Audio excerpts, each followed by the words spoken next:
You're listening to America's Web Radio on the AmericasBroadcastNetwork.com. Thank you for listening. Good morning and welcome to the Business Hour. I'm Ron Comacho, your host. The residential home remodeling in the U.S., and nowhere is it more competitive from the standpoint of customers who are demanding in what they want to see in the remodeling of their home, whether it's a bedroom or bathroom or the entire house. And today we're going to be talking with Tom Dwyer of Harbour Towne Construction to tell us a little bit about what it takes to succeed in such a marketplace, and also what some of the trends are and what it takes to satisfy those demands of customers. Welcome to the Business Hour, Tom. Thanks for having me on, Ron. Tom, let's go back to the origins of Harbour Towne Construction. How did the company begin, and where did it begin? Was it here in North Metro Atlanta? Actually, the company began in Dallas, Texas. I was working for some guys. We were trimming houses at the time. I was a carpenter, and they got into a position where they couldn't pay me on a regular basis. And so I decided that I would be better off working on my own. So I went out and started soliciting business from builders in order to start my own company. And that was 40 years ago, and I hadn't looked back. Wow. What kind of homes were you working on back then? Was it just a wide range? This was in the late 70s, early 80s. We were working mostly in Plano, Texas, which was north of Dallas. It was a suburb probably comparable to what Alpharetta became, or actually Gwinnett became, because Plano was the fastest growing county in the nation back then. And when I moved to Atlanta in 1985, Gwinnett County was the fastest growing county in the nation. So, and the new home building was obviously very hot, and that's, as a trim subcontractor, we made pretty good living at it. Speaking of fast-growing counties, off and on, I know through the last 40 to 50 years and maybe 60 years, Fulton County, Cobb County, Gwinnett County, DeKalb County have traded positions, mostly Fulton, Cobb, and Gwinnett as the fastest-growing counties. So you are perfectly situated because you're somewhere between Cobb and you take in parts of Fulton and parts of DeKalb. Is that right? That's correct. But, I stepped back from the new home building business because there was no money in it here in Atlanta. It was a soft market when you moved here? Well, it was a big market, but what the builders were willing to pay for workers, I had to cut my prices by 30% from what I was charging in Dallas. So I decided that doing trim work wasn't going to pay the bills here, and I got into a business doing custom shutters for a while, and was how I met a lot of my clients, where we also offered the remodeling. So that's when I moved into the remodeling business, and that was mid-'80s. So that's as good a point of entry into the business, shutters, if you will. And you just grew and started to do more and more kinds of remodeling. More and more, on word of mouth, doing some, kitchens and bathrooms for various people, and the word gets around that you do good work. And one of the things that I did for a lady, when we were doing shutters, we would clean up with a dust buster afterwards. And so it's like the first time she'd ever had anybody clean up behind themselves when they did construction. So that was a key to our future success. Move his mic closer. There you go. A little bit more. There you go. We're getting your mic a little bit closer, Tom. You're kind of soft-spoken, actually. We haven't made me angry yet. Okay, well, I'm sure on the site when you have to bark out some orders, you're not soft-spoken. But what were some of the trends back then? Or let me ask you straight away: bedrooms, master bedrooms with bathrooms, kitchens were certainly probably popular back then. Have the trends remain about the same? Are there any new kinds of demands that you're seeing these days? No, I think kitchens and bathrooms are the two most remodeled rooms in the house, and we still do quite a few of those. I mean, that's the majority of our business. When necessary, people want a master suite if they can't expand into like a fourth bedroom. We get into a situation where we might do an addition to the house. I like to propose to people that rather than doing an addition, if we can steal some space from inside the existing footprint of the house, then we can make their living situation better without spending quite as much money. I mean, that can probably actually save tens of thousands of dollars. Oh, absolutely. Anytime you go outside the footprint of the house, you're talking a lot more money. And when you're talking about stealing space from within the house, you're talking about moving a wall maybe to accommodate a bigger bathroom or actual bedroom or overall suite, or moving a wall and expanding the kitchen. Correct. I mean, a lot of the older houses, the living room and the kitchen is separated by a wall. And, a lot of times people want us to take that wall out so that they can open the kitchen to the living area, where especially like if they got small kids that they want to keep an eye on while they're fixing dinner, or if they like to entertain a lot. Anybody will tell you that when they entertain, everybody's gathered in the kitchen, and if it's all closed off, it makes sometimes for an uncomfortable situation. Sure, and also islands probably are more popular than ever, I would imagine. Everybody wants an island. Everybody wants an island. And, and sometimes you have to take a wall out to fit an island. And sometimes I have to tell people, you really don't have enough room for an island here. Yeah, I guess, there are actual space limitations in some cases. Open floor concepts have got to be more popular, I would imagine. They have been for a few years at least. And decades back, there wasn't as much discussion of open floor plans, but there certainly is today. Is that right? Well, there's no doubt that that's a big thing of what we do, and I think that's part of what sets us apart from other contractors, is that we don't have a problem with taking out a 22 or 24 foot wall if that's what it takes to open up a space. Now, let's talk about, we can talk about the formalized process, because you actually do have a major three-step process of evaluation of the space review and analysis, and then the actual creation of a plan. But before we get into that structured, more formalized process, how do you get that initial idea of what a client thinks they want to do? How do you open them up and get them to share with you their dreams, their optimistic view of what could be done? Well, once we've talked to somebody on the phone and find out that they have realistic budget expectations, and we go out to talk to them, basically we go out and do a consultation process where we sit down and talk with them, find out, let them show us what they're thinking they want to do, and then perhaps ask some questions about how they plan to use the space, or, if you're doing a bathroom, do they both need to get ready for work at the same time? I mean, things of that nature that can help us design the new space to fit their needs better. How detailed can clients get? Did anybody doodle anything out to show you what they're thinking? We have people that will come to us with programs like SketchUp or something on the internet that they've done. I mean, we can't really use those to estimate from, but, it helps to have visuals.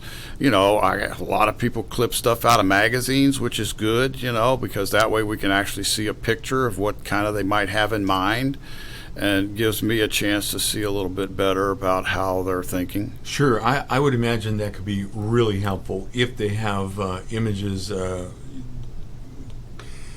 cut out pages with images that are really close to what they're thinking of, in terms of, for example, how light the color scheme might be in a given room, how big it might be, what some of the trim elements are, and if they tell you, I like this, and this about that picture, like the countertops, the color at least. I don't know about the surface materials themselves, but yeah, I would think that would help you out tremendously as you help them create that vision. Well, yeah, it has to be a team effort, because it's not just about me going in there and getting a job. It's about trying to solve problems for people, which is what I like about the business versus the new construction that I was in. New construction, you go in, you do the same thing over and over again. Every day I go to work, I get a different challenge or a different problem to solve. Now, in that problem-solving process, let's actually jump into your step one in evaluating of the project. And this initial consultation is where you do what we've been talking about, sort of the give and the take of what the client is imagining they want, and you're explaining to them how realistic it might be given some budget considerations. Now, in some cases, do people have absolutely no idea what the budget should be? And some people are thinking, even without having an idea, a much smaller number.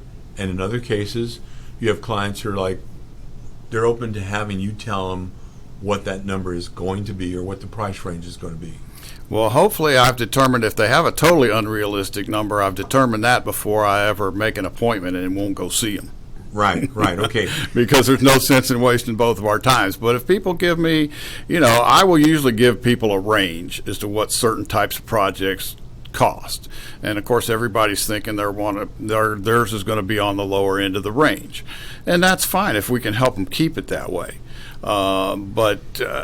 Yes, sometimes people will have a whole laundry list. They'll want to go into a house that say they've got a 30-year-old house and they want to do the kitchen, they want to do the master, they've got 2 other bathrooms they want to do, and they want to paint and they want to put hardwood floors in. And by the time you tell them what the budget for all that stuff is, and say it's $150,000, $200,000, then they're like, oh my. And I'm saying, okay, well then let's go through and I'll jot down some ranges of the various projects, and okay, so maybe we can prioritize. If you can't do all of that at once, let's figure out what you can do now. Speaking about having realistic or unrealistic expectations, remodeling programs have become more popular than ever. The Home Garden Channel has got programs like the Property Brothers and Fixer Upper, and I would imagine that it probably makes it more difficult for you when they come to you and they say, well, we saw that for $50,000, $100,000, or whatever, people were able to get this, and this.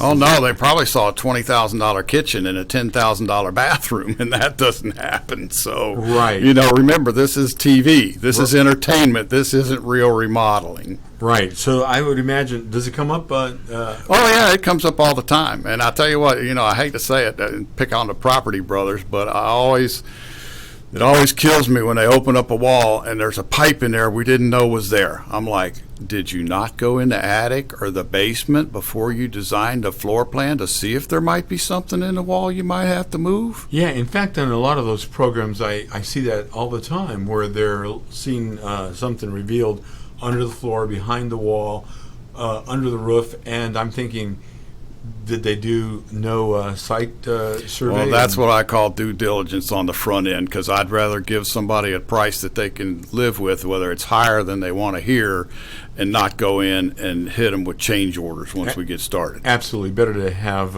bad news up front and get them thinking realistically. We're here with Tom Dwyer of Harbour Towne Construction. We're talking about what goes into remodeling a home, the trends, the process. We'll be back with Tom right after this break. Get your pen and paper ready. If there's a move in the near future, I'm here to tell you that the folks I used and now recommend is Around Town Movers. Timothy and the guys recently moved me, and I am and was totally satisfied with a sometimes not so fun experience moving. Call Timothy at 770-378-4708 and make it a good move and a good experience. Around Town Movers for that local or cross-country move. Timothy, Around Town Movers, in my opinion, are the best. That's Around Town Movers. Call them. Quick Stakes, that's Q-U-I-K Stakes, are not just for surveyors. They are great for family and community gardens. Go online to www.quickstake.com or contact your local land surveying supply dealer and get you a box of Quick Stakes. You'll love them every year when you plant your garden. Again, that's Quick Stakes, Q-U-I-K Stakes, the truly preferred way to stake and identify what's in your garden now. You're listening to America's Web Radio on the AmericasBroadcastNetwork.com. Thank you for listening. Welcome back to the Business Hour. We're here with Tom Dwyer of Harbour Towne Construction, and we've been talking to Tom about what goes into helping a client visualize and have a realistic expectation about what can be done within a given budget, or to determine the scope of work that is going to be done that also would have a budget attached to that scope. And we were talking about the collaboration between the client and Harbour Towne Construction. And in some cases, Tom, you have design fees associated with the scope of the project. And in other cases, if it's small enough, you don't necessarily have design fees. Is that right? That's correct. So how do you determine that? Well, if you're doing any kind of change on the footprint of a house, you pretty much have to have a plan. I mean, if you want to get an accurate estimate of what things are going to cost, you have to have a plan.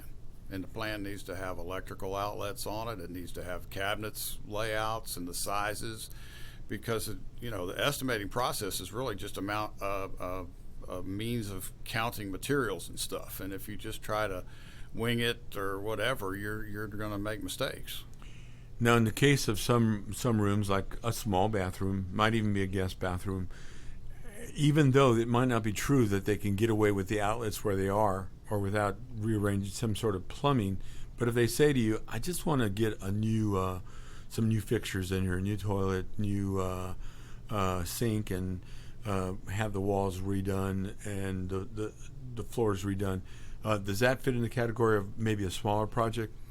Yeah, a smaller bathroom like that is, like a little 3-fixture bathroom or something where you're just going to tear everything out and put it back pretty much in the same place but with new stuff.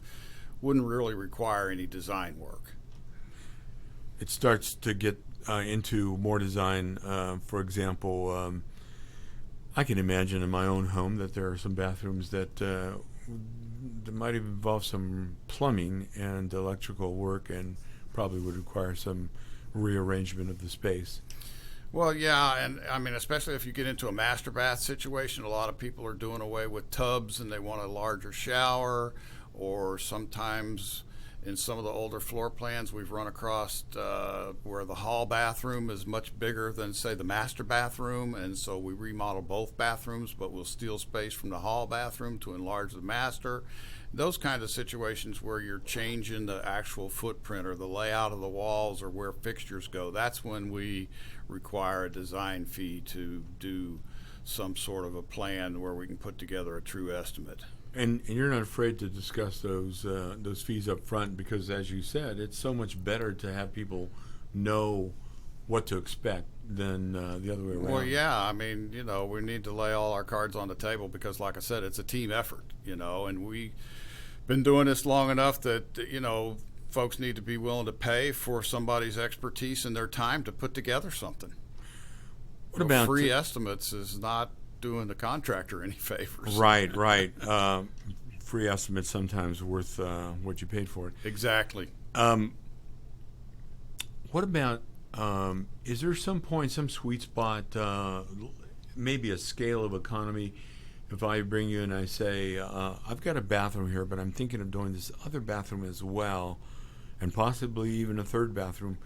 If you're in there working on 2 bathrooms or 3 bathrooms instead of just the one, it may not alter the price. I mean, 1 + 1 + 1 could be 3, but there are some cases when you're in there for a few days or however long it takes, a scale of economy. Few weeks, not days. Well, this isn't HGTV, Ron. No. I meant to say a few weeks. Yeah, that's okay. But yes, there is. I mean, because when we go into a project, you have certain overhead items like permits and dumpsters and supervision and things of that nature that would have to be duplicated on each project. So if you combine two projects at the same time, instead of maybe a 20-yard dumpster, we get a 30-yard dumpster, but the supervision can still be the same, and the length of the project may only lengthen by a week or so if you can combine two jobs together. And so can that, well, it sounds like it could save maybe a few thousand. it could definitely save a few $1,000s. So in arriving at a budget, certainly early on, before you've totally firmed it up, do you come up with an estimated range, or do you actually come up with specific numbers? I have a couple of tools that I use. One is the Remodeling magazine is a national publication that comes out every year with a cost versus value survey. And you can go online and find that information, and they will give you numbers that are derived from a national estimating system of what it costs to do particular types of remodeling jobs. Now, they're not always exactly what we want to do, but it gives me an opportunity to tell customers that, hey, the average kitchen remodel that we do here in Sandy Springs or Dunwoody or another area here in north of town is typically like $40,000 to $60,000 plus the cost of your appliances. And I think the cost versus value survey shows that kitchen is $54,000. But they also show a luxury kitchen is $120,000. So I mean, it's somewhere in between there is where our estimates typically fall, depending on whether or not you're taking out walls and that sort of thing. So that gives me a tool to actually show people what is a realistic budget that they should have. How does Atlanta compare? I mean, is this a national standard, and it could be plus or minus? Certainly, in a smaller market, maybe the prices might be down, or maybe a much larger market. Or because even though you can get still more home in some parts of Atlanta than you can, for the dollar in other markets around the country, we're still a pretty pricey marketplace, aren't we? And are we just right in there with the average? I think, I don't know everything about national. I know one guy that builds in New York, and obviously his costs are much higher there, because basically our business is based on cost. You have to know what all your materials are going to cost. You have to know what your labor is going to cost, and then you have to be able to figure out what you have to have over and above that to stay in business and to provide insurance and all the other things it takes to run a legitimate business. But I would say overall, Atlanta is probably, I know from what I've heard from like countertop people that it's very competitive in terms of pricing for products and stuff like that. And I see a lot of pressure to keep prices down. But from my point of view, I have to get what I get. When I estimate a job, I put all the quantities into a computer. Yes, there's a certain amount of judgment that goes into some things, but it tells me what I should be charging at the end of the day, and I know what my overhead costs need to be, and the price is what the price is. You're trying to keep it much more of a science, and even though this whole process, because it involves design, has some what we'll call art in the design, you're trying to make it much more of a science and quantify things so that it's an accurate estimate. Well, yes, you have to do that. And of course, the clients can drive the price too by their material selections. There's all different kinds of price range of countertops. There's all different kind of price ranges of cabinets, tile, on and on and on. And I want to come back to that, to the materials that are used, but I want to move on to the step 2 of the first part is the project evaluation, and step 2 is the space review and analysis, which is kind of an extension of the evaluation of sorts.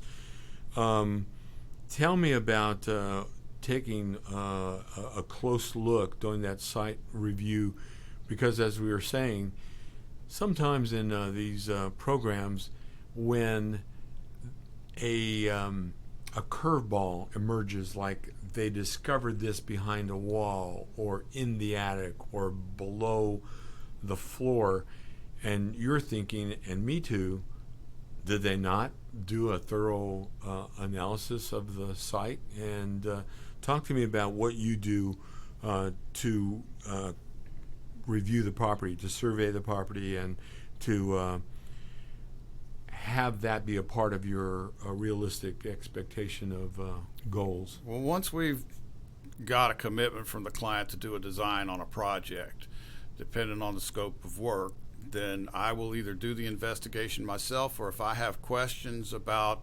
are we going to need to upgrade the service panel for the electrical, or are we going to have some sort of an issue with the plumbing, I will actually get some of my subcontractors to come down there and meet me for a site visit so that we can determine, are we going to need another panel or upgrade the service? Because I would rather say that up front, say, hey, it's going to cost you another $4,000 up front, than get in there and say, oh, by the way, we're going to have to put a new panel in, and that's going to cost you $4,000 when they haven't planned for that up front. And electrical and plumbing have to be two of those areas where, if you don't look closely, you literally, it's a hidden element that you couldn't put into your estimate, so you have to look closely. Is that right? For the most part. I mean, I've been doing this a long time, so a lot of time, I can go look at the panel, and if there's no spaces in it for breakers, I know that the new code's going to make me put in 3 or 4 new circuits for that kitchen, and if there's no space left in the panel, I'm going to have to at least add a sub panel. I may not have to add a whole new service to the house, but again, I talk to people about what their future plans are, and find out if what they've got is adequate. Or if you see some leakage somewhere, signs of leakage, there's probably a problem that you should look further into.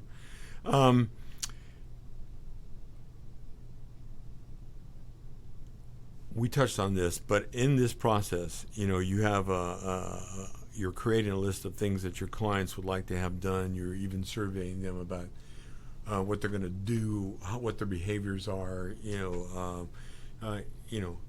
Is the den going to be more of a playroom for the kids, or is it going to be like a media room, with a big screen TV, and it's mostly adults or whatever. And of course, you probably have people getting really, really ambitious about it. You're kind of a counselor, particularly if the wife says, "Oh no, we want this to be a room where the kids. It's like a playroom for the kids," and the husband's going, "No, they can stay in the attic area, or they can use that other room as a playroom. This room's going to be more of a den-like, maybe not as far as a man cave, but do you find yourself being marriage counselor, referee? Yes, but I draw the line at picking colors. I won't pick colors for anybody. And, sometimes I can offer practical advice of what other customers have done and, what worked for them or what didn't work for them. And sometimes I just have to say, look, you guys need to work this out and let me know when you make a decision. But it could be something simple like, if we just move this wall back and the room's a little bit bigger, conserve. Yeah, and I have to, I just have to be careful not to take sides and give the pluses and minuses of each one, and sometimes that will present a solution to the couple that they will get. We're going to continue on talk about your process for evaluating how you arrive at a scope of the project and a budget related to that. Right after this break, we're with Tom Dwyer of Harbour Towne Construction. We'll talk more with Tom right after this break. The Docs for Patient Care Foundation is your way to join the fight and become a member of an organization created by doctors for patients, dedicated to fighting for your healthcare freedom and preserving the doctor-patient relationship. Get a pen and paper. Write down www.docsforpatientcarefoundation.org. That's www.docsforpatientcarefoundation.org. Go to our site and please make a generous tax-deductible donation and join the fight today. Thank you. Whether cruising the strip in a 57 Chevy or taking the family on a vacation in a 71 Oldsmobile Vista Cruiser, you need to tune in to Classic Cars with Steve Ronaldo and Jim Weber every Saturday from 8 to 9 a.m. on americaswebradio.com. Perhaps you are struggling to cope with the disease of addiction. If not, you probably know a family member or friend that needs help in battling the cravings and the personal and professional damage done by the effects of drugs or alcohol. Get a pen and paper and be ready to write down the following. These are the issues that the trained staff at the Atlanta Healing Center address and treat every day. Their doctors and counselors with over 40 years of practice in the field of addiction can treat the suffering individual in a thoughtful, compassionate, and experienced manner and guide him or her along the path to recovery. So call 770-696-9862 and speak to a knowledgeable staff member about how you or your loved one can be helped to enjoy a better and healthier life. More information is also available on the website at www.atlantahealingcenter.com. This is Ron Comacho, host of the Business Hour, on Fridays from 10 to 11 a.m. Join me as I talk with passionate professionals on a program that profiles the best businesses, business professionals, business practices, and fascinating individuals to get an insider view of how America works. 10 to 11 a.m. on America's Web Radio. You're listening to America's Web Radio on the AmericasBroadcastNetwork.com. Thank you for listening. Welcome back to the Business Hour. I'm Ron Comacho, your host, and we're here with Tom Dwyer of Harbour Towne Construction. We've been talking about what goes into making a successful remodeling company, but also what goes into successful relationships with clients and a successful project, which is oftentimes very focused on evaluating the scope of a project and the budget associated with that project. And Tom's company has a very specific process of project evaluation, space review and analysis, and the actual creation of the plan with 12 steps, sub-steps involved in those major steps. Now, we're on step 4 where you're taking photographs of existing rooms, which I would imagine helps when you come up with those computer designs. Is that right? Well, really, those are memory aids for me. Okay. Because then I can, if I have a question when I'm putting together the estimate, I can look at a picture of the existing space and see whether there's an outlet or an air conditioning vent that needs to be moved, that sort of thing. And this is the stage at which you start to talk about possibly the movement of walls and the addition Right. or subtraction of doors. Is that right? That's correct. Now, I would imagine that some of these evaluations can become problematic, and I'm going to go back to we're talking about where you have clients that are at odds, and you're playing that role of a marriage counselor almost, someone who has a desire for a room to be bigger or smaller, or a vaulted ceiling, whatever, and we talked about you have the customer work with suppliers sometimes, or almost always, when it comes to materials, and that's a big area of cost, right? I mean, you have fixtures, lighting fixtures, you have countertops, you have actual toilet fixtures, sink fixtures. How do you keep that cost under control? And in all those cases that I just cited, are you directing them to work with another professional that is part of your team, but another outside vendor, to help them make those decisions?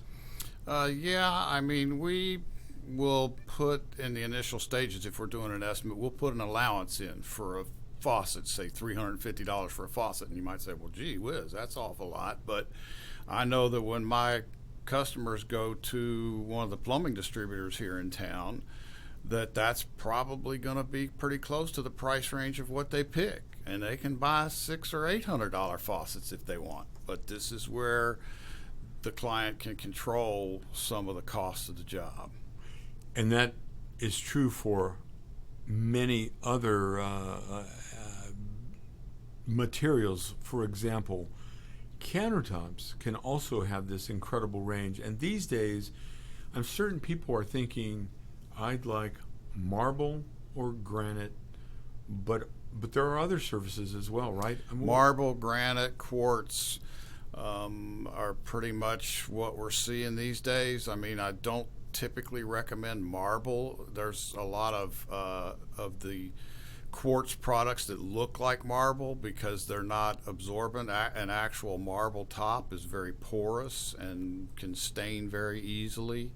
Some of the granites can, but the price ranges are of all the materials. There's different, there's probably 4 or 5 tiers of prices in all of these materials. So you can't say that one's more expensive than another. Well, you can actually say that granite is top or marble's top, quartz second, granite, because there's variation. No, there's various prices. I mean, you can get a commodity granite that will be dirt cheap, but you see on some of these shows on TV, and I hate to make a reference to it, but I know that there's thousands of people, hundreds I watch of thousands some of them too, just so I can aggravate myself. Well, I mean, you actually see on Fixer Upper, have to give credit to Joanna and Chip Gaines. They do some nice things with concrete, Absolutely. for example. Absolutely. They're pretty resourceful, and you might even get some ideas from them, because I think that they do some of the nicest conversions. Concrete, is that something that you see any requests for? Concrete, we get some concrete countertop requests. It's not something that we do in the field ourselves, although I know they show them doing it there on those shows, but it's not less expensive than some of the other things. And again, it's a porous material, so sometimes it's not necessarily an ideal surface. Tiles on the floor versus hardwood. Probably seen more hardwood in kitchens than ever, and probably and more yet, hardwood. I mean, in terms of cost, you got carpet, then you've got hardwood, and laminate flooring and the luxury vinyl tiles fall into the same price range, and then tile is probably almost double what the hardwood cost is in terms of an installed price, and then typically it may or may not be as comfortable to be standing on for a long period of time. So that's another cost consideration, and Exactly. with lots of variations. And pick any one of those, just tile. There's got to be thousands and thousands of variations, and also hardwood. Maybe not thousands, but a lot of variations. It can be a daunting task when you go out to try to pick all this stuff out, and so we do offer interior design service too. If somebody wants to take that on themselves, that's fine, but if somebody feels a little uncomfortable, if they're spending that kind of money on a kitchen or bathroom remodel, they may want a professional to help guide them in the colors to make sure they don't make a mistake when they're putting all these materials together. And we're talking about this section of your evaluation process. It's the major step 2 of the space review and analysis, but we've touched on this specification of materials and how they may need to work with a professional. This is probably where you determine whether or not they want to work with a designer from Harbour Towne to help oversee the overall design of a room, who in turn still works with some of the vendors for tile or for countertops. But you can make a determination at this point whether or not you're going to have one of your designers, and there's going to be fees associated with this, working with them closely throughout that whole design process. Yeah, if they choose to go that way, yes.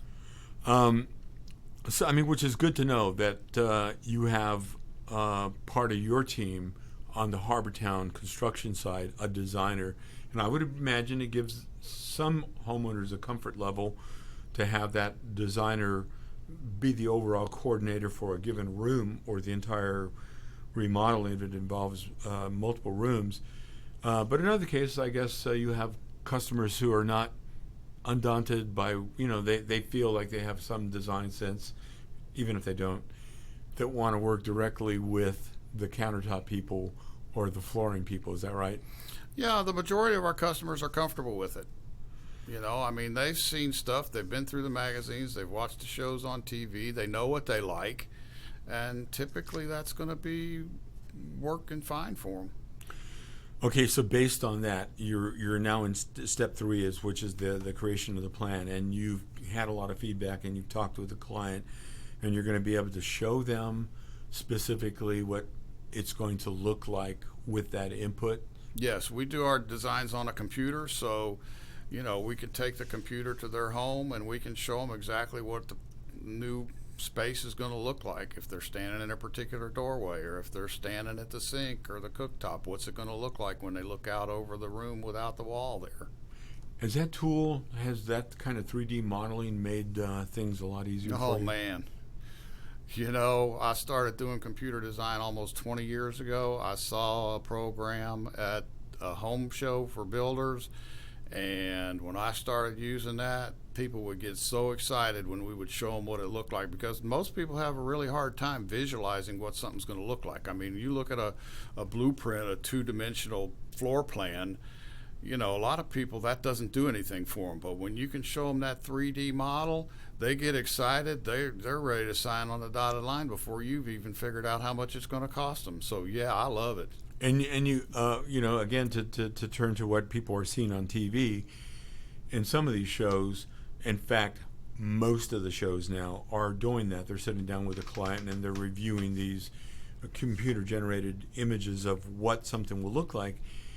And I'll be darned if some of those aren't really close to what the final product emerges as, because it has actual placement of appliances and fixtures. And They go to a lot more effort on those shows than we typically would, in terms of putting together all the accessories and all that kind of stuff into the plan.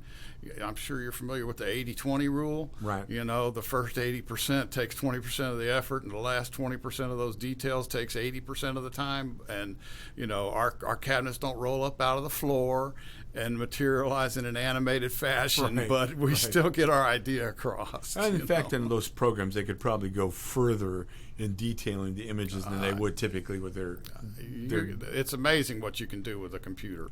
yeah. Pretty amazing that you got into it years ago, and now are an old pro at that it's routine, I guess, in working with customers. Okay, so now you've created those 3D designs. You've discussed what materials you're talking about, and you're directing them to suppliers.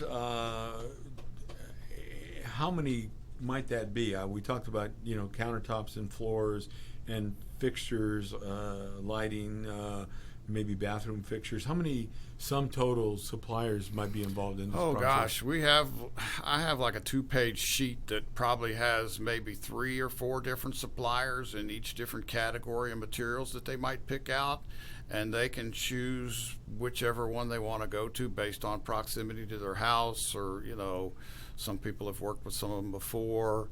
And, you know, but at least that way they're going, and they're, you know, I tell people, make an appointment, go out there, talk to one of the professional designers on staff there. I mean, because you can bring, you know, like once you've picked your cabinets, I tell people, pick out your cabinets first and your countertops second, and then pick out all the other stuff that goes with that. And then you can take a sample of those things that you've picked out with you to pick out your tile and everything else. Color, you said you don't typically get involved in the specifying color. Did you mean you personally, or the firm? Does your designer help people with color? Well, if they hire us to do the actual design work, I mean, there's two sides to design. There's the color and the textures and all that kind of stuff, and then there's the floor plan design. The floor plan design is what I do, and then the color and the textures is typically what an interior designer might do. And they can do that with you.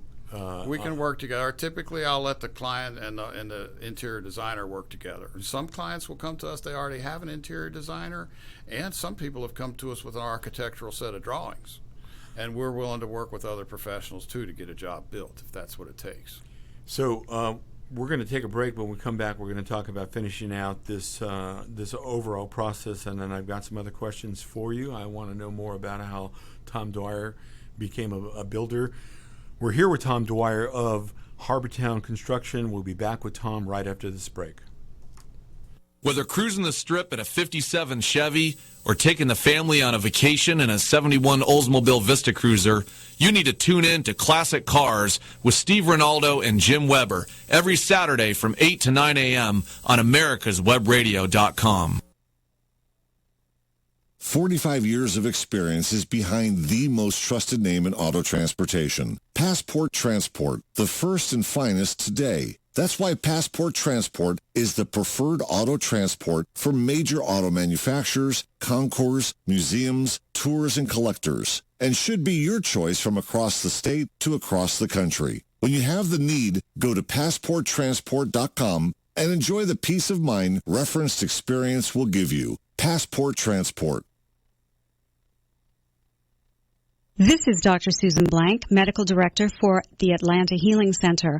Our team is able to offer a multitude of treatment options such as quantitative EEG, also known as brain mapping, hormonal and nutritional assessments, neuropsychological testing, and cognitive therapy, along with traditional 12-step facilitation. And we can even offer you, if appropriate, a gentle medically managed detox. Please contact us at 770-696-9862.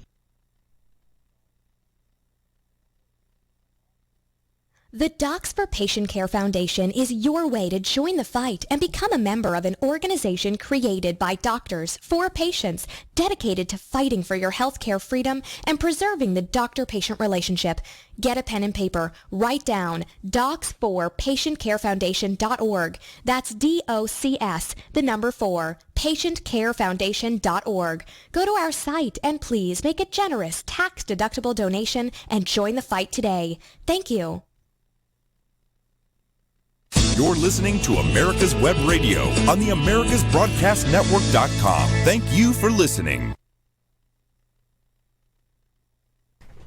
Welcome back to the Business Hour. We're here with Tom Dwyer of Harbour Towne Construction, and we've been talking about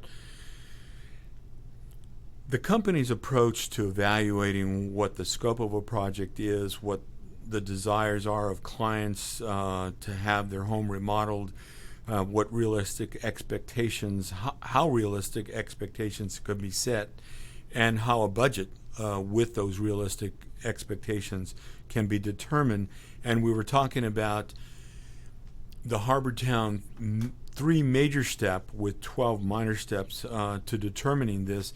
And I actually think, Tom, this is a very wise approach that you've arrived at through the years. You know that if you can work out a more scientific approach, we'll call it, but a specific set of steps to arrive at what the design concept will be, what the overall scope's going to be, and then what the cost is going to be. There are going to be fewer headaches for the client and for you.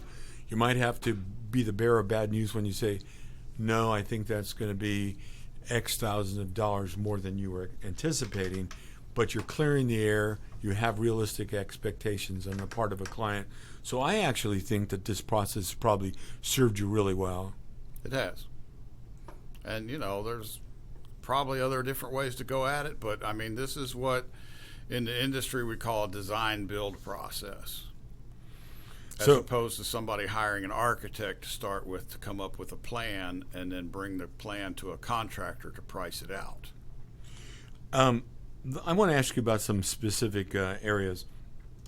Are you doing more walk-in closets than ever before? If we design a master suite, it's going to have a walk-in closet. Are you being asked more for full bathrooms rather than half bathrooms throughout a house? Yeah, I mean, a half bath might be something we would remodel, but generally people are going to want to do full baths. I mean, most of the time we're not adding a bathroom per se, but more or less remodeling one for somebody. How about decks? Are decks still in? I know at one point in time, a few years back, it seemed that decks were a hot item. Well, decks are always a hot item, and, you know, an old pressure-treated deck only has a lifespan of about 20 or 25 years, so they tend to wear out. So there's a certain amount of stuff to be done there in the replacement arena, as well as putting on decks on, say, somebody does a new addition. A lot of times there'll be a deck associated with that as well. Which kind of brings me to decks adjacent to bedrooms with French doors. Are you finding that decks are getting expanded? Are you putting in more French doors than ever? Anytime I do a master suite design, if there's room in the area there, yes, I'm going to try to put a pair of French doors in it walking out to a deck, or if it's on the second floor, we've done them where there's at least a balcony or something that you can walk out onto that's big enough for a couple chairs or something like that. So, yes, that's definitely a feature that people want to have. And how about attics? Are attics being converted into usable space still? A lot of houses have good attic space that can be converted, especially older in-town houses where they have a steeper roof pitch. I mean, if you have a low pitch roof, then the attic's not real conducive to being finished out. And with a steeper pitch roof, we can add dormers, we can do some different things to make that space better and, livable space. Speaking of livable space, you and I were talking before the program, and I was mentioning how I had lots of neighbors with finished basements. I mean, elaborate finished basements. For example, my own basement has a fireplace in it, and it's set up. It's got some basic paneling, and it's carpeted, and it's got a bathroom. I mean, it could be an in-law suite. But you pointed out that you don't get an appraisal for any of that space being converted with bedrooms. I mean, bedrooms are on the main floor on up, right? I mean, I've seen people list houses with basement bedrooms counted as the bedroom space, but it was always my understanding that from a strict real estate standpoint that basement areas, whether they're finished or not, are counted as basement as opposed to living areas. And although we've done some really nice basements that I'd be happy to live in. Right, which brings me to the question about whether or not people are spending significant sums of money to convert basements into livable. I too have seen some very elaborate, I mean, at the high end of the spectrum, game rooms that are off the chart, or media rooms that are off the chart. But so you're doing more and more conversion of or upgrading of basements? Well, yeah, I mean, we've done several basements. I mean, and again, from a cost standpoint, if you can finish out your basement as opposed to building an addition on the outside of the house, I mean, it's going to be much more cost effective. And you're right, we're doing home theaters, we're doing kitchens that are almost a full kitchen. A lot of the codes won't allow you to put a stove in there because then it's considered another apartment or something, and it changes it from a single family to a two-family dwelling. But with limitations, yes, we're doing basements with bathrooms and bedrooms and the whole 9 yards. What about here in Atlanta, and I'm certain this applies to some markets around the country, wherever there are hills, wherever you're in a hilly urban environment, you have a lot of split levels where a portion of the house is a daylight basement, but the other portion is built into the hill. In the case of my own home, that corner that's built into the hill is the wine cellar. It's literally where we keep the wine, and the other end of it is more of it's a garage space where you can come in on. And I think that's a very typical arrangement. In some cases, the garage is up above, and that open space is just, or the part of that is at ground level on the backside of a house, is a very daylight basement. Are you seeing situations where people are doing things on the backside of those open spaces where it almost opens out to maybe a deck because there's a hill, and and you're helping them figure out how to turn it into something really nice? Well, yeah, absolutely. I mean, the daylight basement on a hillside lot, I mean, that's typical, especially here in the Atlanta area, because if there was a flat lot, they probably wouldn't put a basement under it. They'd put it on a slab or a crawl space.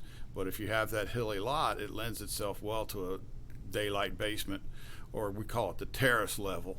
Right, and again, I'm drawing upon the friends of homes, but in my very own neighborhood, there are some very elaborate, well done extensions of the daylight basement at the ground level on the backside of the house that then terraces to a combination of decks that they've turned into really beautiful outdoor spaces. Kitchens and hardscapes are all which is very my next popular, question. So and that's a big deal. Are they more popular than ever still? I think so, yes. And they can get quite elaborate, right? I mean, with stone fireplaces and almost like a kitchen outdoors.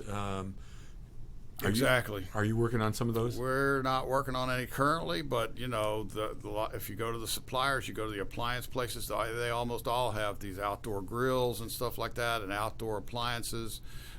We did one here a couple years ago where we had some cabinets that are actually made for outdoors. They're not made out of wood, so that they would withstand the humidity and stuff like that, and will stand up long term outdoors. You know, it's not something I was thinking about until just now as I was envisioning these elaborate backyards. You get the occasional request for fencing, and you will help a client with fencing's not something that we really do. I mean, there's some contractors around that specialize in fences, but, you know, so we can make recommendations. And another area that you had told me you didn't specialize in, as most remodelers also do not, and even some homeowners turn swimming pools over to, and you know, that's another animal. But you probably collaborate with some of those swimming pool builders, especially the ones that are where the pool's up close to the house and you're that outdoor living space we're talking about. You know, I know some guys that do the hardscapes and that sort of thing, but that's really not something that we get into as a remodeler. I mean, like you said, that's a very specialized area, and I think most of the pool companies actually have landscape or hardscape guys that build. The hardscape we're talking about is like the retaining walls and the stonework and all that kind of stuff. And recontouring your backyard and all that stuff. Not really something that we get into. Yeah, I've seen some, again, elaborate conversions. Tom, any advice to a young professional who's thinking about getting into the remodeling business? Well, I think the one thing that helped me the most was I got involved with the National Association of the Remodeling Industry, NARI, and you know, it's a network of other contractors and suppliers that are in the business, and we have monthly meetings here in Atlanta. I'm a past president of that organization for the local chapter here, and you know, when I got involved, I was able to learn from some of the other contractors. It put me into contact with other resources and stuff like that that really helped me build my business up. I would imagine it could be really helpful to start a business Yes. to learn about the business aspects of that. Exactly. Tom, I want to thank you for taking the time to come on to the Business Hour. Well, thank you for having me, Ron.